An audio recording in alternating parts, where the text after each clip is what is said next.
Everyone, आज का मेरा क्वांटिटेटिव रीजनिंग का लेक्चर जिसमें मैं एग्जांपल नंबर 8 करूंगा, जिसके अंदर यूज़ किया जाएगा डी मोवरिज थ्योरम को। इससे भी प्रीवियस जो लेक्चर था उसके अंदर मैंने डी मोवरिज थ्योरम के बारे में कंप्लीट इन्फॉर्मेशन दी थी, बताया था चीज़ें। अब उसी को फॉलो करते हुए हम क्या करेंगे, डी मोवरिज थ्योरम को यूज़ करते हुए इस क्वेश्चन को क्या करेंगे, सॉल्व करेंगे। सबसे पहले देखिए, ये हमारे पास जो अंदर कम्प्लेक्स नंबर है, ये हमारे पास क्या है, ये हमारे पास है जी, ये कंपेयर करें, हमारे पास ये ए है। ए हमारे पास कितना 3 अंडर रूट है, और बी हमारे पास क्या है 1 है। यानी कि अगर जेड कम्प्लेक्स नंबर को हम इस तरह देखें तो हमारे पास क्या है जी, हमारे पास ए प्लस आयोटा बी है।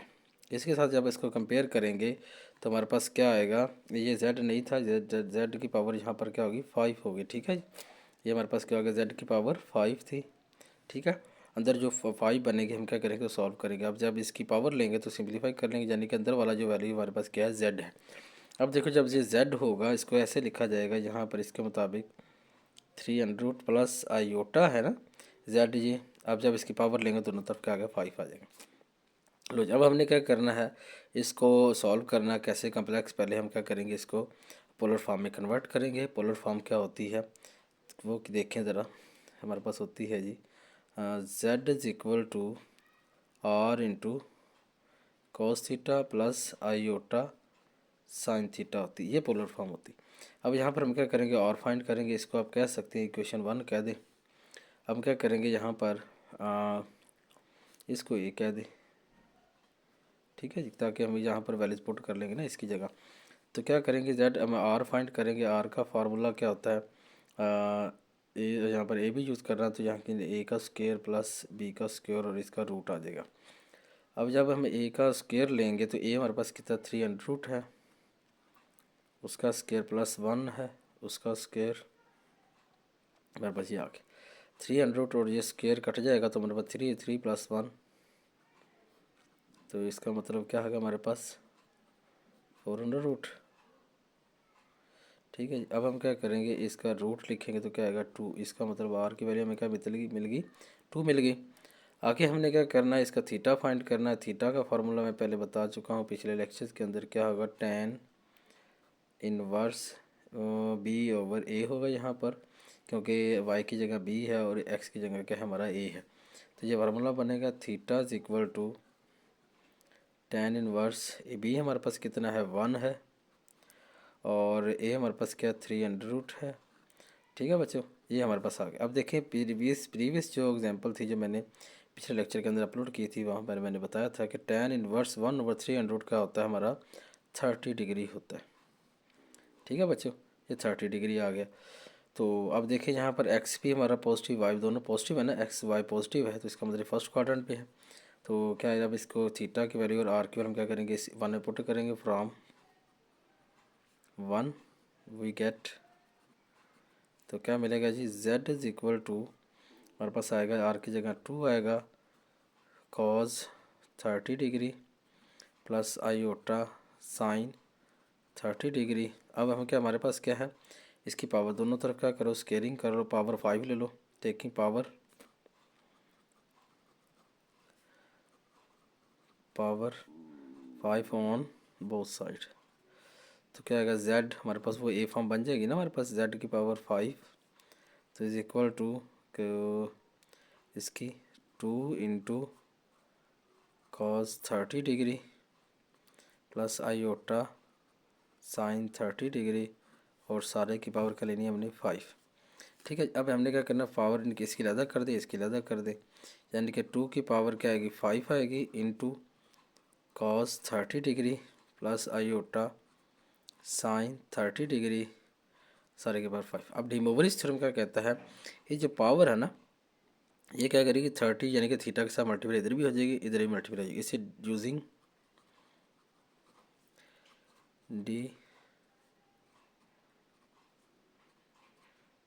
D Moivre's theorem, de Moivre's theorem क्या बनता है जी, z की पावर 5, ये क्या बनेगा 32 बनेगा ना, तो cos 30 5 into 30 degree plus iota sine 5 into 30 degree. लो जी 32 एज इट ही आ गया। यहाँ पर कॉज क्या बनेगा हमारे पास 150 डिग्री बन जाएगा ना, cause 150 degree iota sine 150 degree. अब देखें यहाँ पर तरीकाकार होता है कि हमने इसकी वैल्यू निकालनी, तो हम क्या करेंगे, हमें पता है कि 90 में कितना ऐड करो, जैसे थीटा का एंगल जो निकालना था ना, एंगल का तरीकाकार क्या होता है हमारे पास 150 डिग्री है ना, तो 150 का आप क्या करेंगे 90 प्लस 60 डिग्री कर लेंगे। अब इसको इग्नोर कर देंगे, अब इस 60 की वैल्यू जो होगी वो 150 के बराबर ही होगी, ठीक है। तो इसका मतलब है कि 150 पे वैल्यू हमारी क्या बनेगी 60 पे cos 60 32 इंटू कॉस 130 cos 60 हमारे पास बनेगा 1/2 आएगा, 2 आएगा, ठीक है। अब 150 कौन से क्वाड्रेंट में जा रहा है, सेकंड क्वाड्रेंट में जा रहा है, इसका मतलब इसके साथ क्या आ जाएगा माइनस आ जाएगा, प्लस साइन 150 यानी कि 60 पे क्या होगा हमारे पास आंसर आएगा इसका 300/2 आएगा 7 आयोटा। यानी कि जो पिछले मैंने बताया हुआ है इसका तरीकाकार कि देखें हमारे पास cos 60 था ना, यानी कि cos 60 की वैल्यू हमने देखनी यहाँ पर, cos 60 डिग्री की वैल्यू हमने लिखी 1/2 थी, साइन 60 डिग्री पे वैल्यू थी 3/2। कैसे देखो, मैंने पिछले क्वेश्चन में बताया, एग्जाम्पल लेक्चर में बताया था कि हमारे पास 60 या 60 यहाँ पर है, ठीक है। अब ऊपर कितनी है 1 है, 1/4 करेंगे, 1/4 यानी कि 1/2 आ जाएगा, कॉज आ जाएगा हमारे पास, कॉज की वैल्यू 1/2 आ जाएगी। साइन 60 यहाँ पर है, साइन के नीचे कितनी तीन फिंगर, 60 के नीचे कितनी वाली इस फिंगर के 3 3/4, तो 3/2 आंसर आ जाएगा। अब 32 को अंदर मल्टीप्लाई करो, उसने यही कहा ना, रियल और इमेजिनरी पार्ट अलग अलग करो, तो 32 अंदर multiply minus 32/2 plus 32 into 3/2 iota. जब देखिए यहाँ पर ये कट जाएगा, यहाँ पर कितना आ जाएगा 16 आ जाएगा, यहाँ पर कितना आ जाएगा 16 आ जाएगा, यानी कि हमारे पास जो आएगा -16 प्लस 16 300 आयोटा। ये हमारे पास क्या आ गया क्वेश्चन आंसर आ गया z⁵5। और रियल पार्ट का लिखना मैंने यहाँ पर, मैं रियल पार्ट लिखूँ, रियल पार्ट हमारे पास क्या होगा, यहाँ पर लिख देता हूँ रियल पार्ट हमारे पास ये वाला -16 है, और इमेजिनरी पार्ट हमारा क्या होगा, इमेजिनरी पार्ट हमारा ये होगा 16 और 300, ये हमारे पास क्या होगा इसका आंसर। रियल पार्ट और इमेजिनरी पार्ट लेदर आता होगे, ये उसने पूछा तो जो हमने निकाल दिया। सेम एज ऐसे ही हम क्या करेंगे, इस क्वेश्चन को भी सॉल्व करेंगे, ठीक है।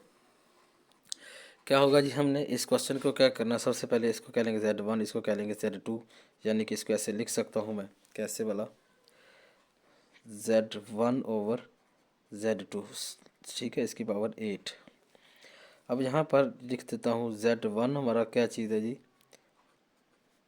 300 आयोटा है, Z2 मेरे पास क्या 300 प्लस आयोटा, ठीक है जी। अब ये हमारे पास अब हम Z1 से क्या निकालेंगे, पहले यहाँ पर हम निकाल लेते हैं Z1 से R1 निकालेंगे पहले, R1 क्या आएगा 1² और प्लस 300 उसका स्क्वायर, तो 1 का 1 ही आएगा, प्लस 300 क्या आ जाएगा ये 3 आ जाएगा, और सारे का अंडर, तो क्या मिलता है 4, और R1 कितना आ जाएगा हमारे पास 2 आ जाएगा, ठीक है जी।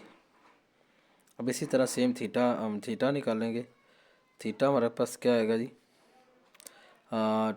tan इनवर्स, वो फार्मूला लगाएंगे, यानी कि B/A, यानी कि 300/1, यानी कि पिछले क्वेश्चन में मैंने बताया था, यह फार्मूला भी लिखा था, ये देखिए उसी फार्मूला को यूज़ करेंगे। ये θ1 आ जाएगा, θ1 हमारे पास θ1 आएगा जी, θ1 R1 θ1, तो tan इनवर्स यहाँ पे यानी कि 30 था, पिछले में क्या था tan की वैल्यू क्या थी 1/300 थी, 30 लिया था, अब कहाँ पर चली जाएगी ये 60 पे चली जाएगी, कहाँ पे चली जाएगी ये 60, ठीक है जी। क्या होगा हमारे पास tan 60 हो जाएगा, ठीक है जी।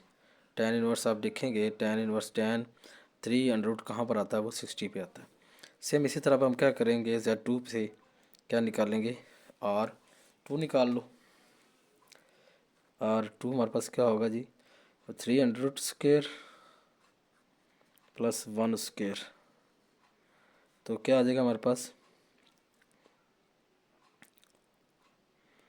300 क्या आ गया, 4 आ जाएगा प्लस 1, तो सॉरी 3 आएगा, सॉरी 3 नहीं, यहाँ पर 4 नहीं आएगा, 3 आएगा, 3 प्लस 1 4 आएगा, 400 R2 हमारे पास क्या आ गया, 2 आ गया। ठीक है जी। अच्छा, अब हमने क्या लेना था, इसका थीटा लेना है। θ2 इज इक्वल टू क्या होगा हमारे पास जी, θ2 tan इनवर्स, ये फार्मूला लिखा था जहाँ पर मैंने B/A, यानी कि B हमारे पास क्या होगा ये, A हमारा क्या होगा ये, यानी कि 1/3 आएगा। अब इससे पिछले क्वेश्चन में भी यही था, ये चेक कर लें, ये देखें 1/3 था, तो क्या लिखा 30, लेकिन θ2 हमारे पास कितना आ गया, 30 डिग्री आ गया। ठीक है बच्चों। अच्छा थीटा, अब इसमें इसको लिख लें, इसको Z को हम क्या लिखेंगे, Z1 को लिखेंगे पोलर फॉर्म में, तो क्या आएगा हमारे पास जी, R12 इंटू, चलिए मैं लिख देता हूँ, फार्मूला लिखा मैंने, डायरेक्ट पुट कर रहा हूँ, यानी कि ये वाली फॉर्म यूज़ करते यहाँ पर मैंने लिखी थी कॉज की, ये वाली, इसको इसी को यूज़ किया मैंने। R की जगह क्या आएगा, 2 आ जाएगा, तो कॉज इधर के थीटा की जगह क्या आएगा, 60 आ जाएगा degree, plus iota sine 60 degree. ठीक है, अब सेम ऐसे तो आप क्या करेंगे, θ2 के लिए लिख लेंगे, θ2 के लिए क्या बनेगा हमारा, Z2 is equal to, R हमारा कितना आया था, 2 आया था, और अंदर कॉज 30 डिग्री और प्लस आईओटा साइन 30 डिग्री, ये लिख लें। ठीक है जी। अब हमने क्या करना है कि Z1 Z2 की वैल्यू जो है यहाँ पर पुट करेंगे। Z1 हमारे पास क्या है जी, Z1 हमारे पास ये है, पुटिंग इम्प्लॉइज दैट Z1/Z2 और उसकी पावर कितनी 8 है। तो क्या फार्मूला जी इसका, अब इसका फार्मूला मैंने पिछले क्वेश्चन के पिछले डी मोवरिज थ्योरम वाले लेक्चर के अंदर मैंने बताया था। क्या फार्मूला होता कि ये R1 जो क्या हो गया, R1/R2, ये फार्मूला लिख देता, चलो क्या होगा जी, R1/R2 की पावर क्या हो जाएगा, 8 हो जाएगा, और यहाँ पर क्या आएगा हमारे पास, कॉज अंदर आएगा θ1 माइनस θ2 आएगा, plus iota sine into θ1 minus θ2 सारे की पावर 8 आ जाएगा। ठीक है जी। अच्छा जी, अब हम क्या करेंगे, यहाँ पर इनकी वैल्यूज पुट करें, θ1 θ2 की और R की, तो यहाँ पे R1 हमारे पास कितना है, R1 हमारे पास 2 है, और R2 हमारे पास कितना है, वो भी 2 है, और उसकी पावर हमारे पास क्या जी 8 है। आगे कॉज θ1 हमने कितना निकाला है जी, यहाँ पर देखिए θ1 60 डिग्री है, माइनस θ2 हमने कितना निकाला 30 डिग्री निकाला, plus iota sine 60 degree minus 30 degree. ठीक है, अब ये कट जाएगा, तो इसका मतलब यहाँ पर क्या आंसर आ जाएगा, 1 आ जाएगा ना, तो 1 लिखें ना लिखें 1 ख़त्म हो जाएगा, 1 की पावर क्या आ जाएगी 8 हो जाएगी, तो अंदर क्या रह जाएगा, कॉज 60 माइनस 30 डिग्री आ गया, और इसकी पावर भी 8 आनी थी, तो 30 degree plus iota sine 30 degree और उसकी पावर 8। अब यूजिंग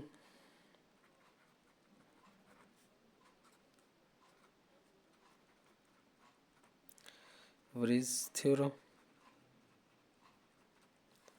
यूज़ करेंगे, तो क्या आएगा हमारे पास जी, Z1/Z2 की power 8 equal to cos 8 into 30 degree plus iota sine 8 into 30 degree. तो कॉज ये कितना बनेगा हमारे पास, cos 240 824 240 degree plus iota sine 240 degree. ठीक है, अब देखें 240 डिग्री ये आ गया। अब यहाँ पर हम क्या करते हैं कि यूज़ कर लेते होते हैं क्या जी, 90 पे इसको डिवाइड कर लो, 90 पे जब डिवाइड करेंगे तो हमारे पास क्या आएगा,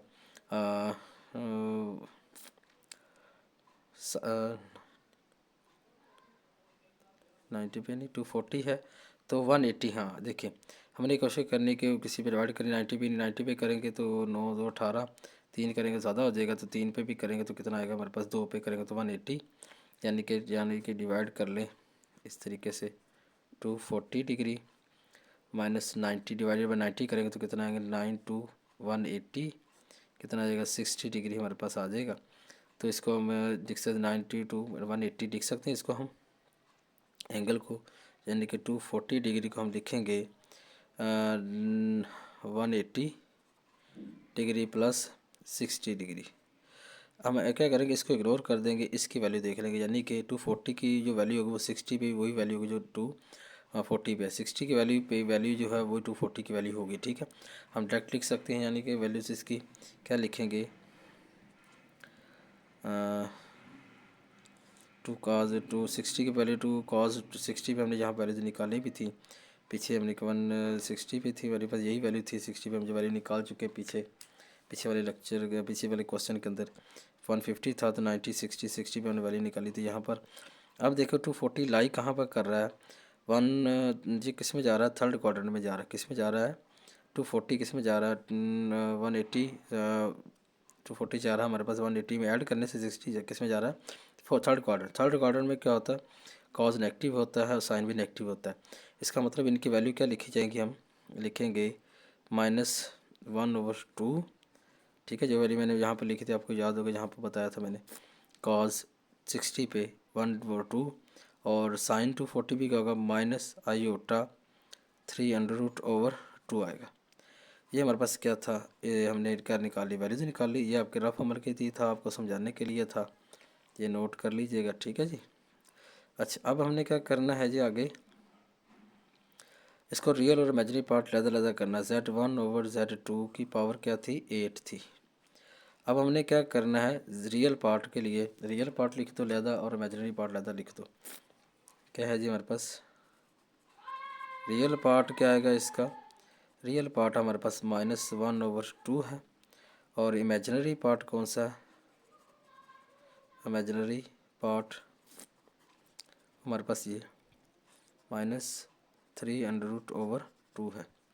ये था जी क्वेश्चन आज का लेक्चर मेरा उम्मीद है कि आपको समझ आई होगी। फिर भी कोई डाउट हो तो मेरे बच्चे आप लोग मुझसे पूछ सकते हो। जज़ाकल्लाह, अपना ख्याल रखिएगा, मिलेंगे नेक्स्ट लेक्चर में। अल्लाह हाफिज़।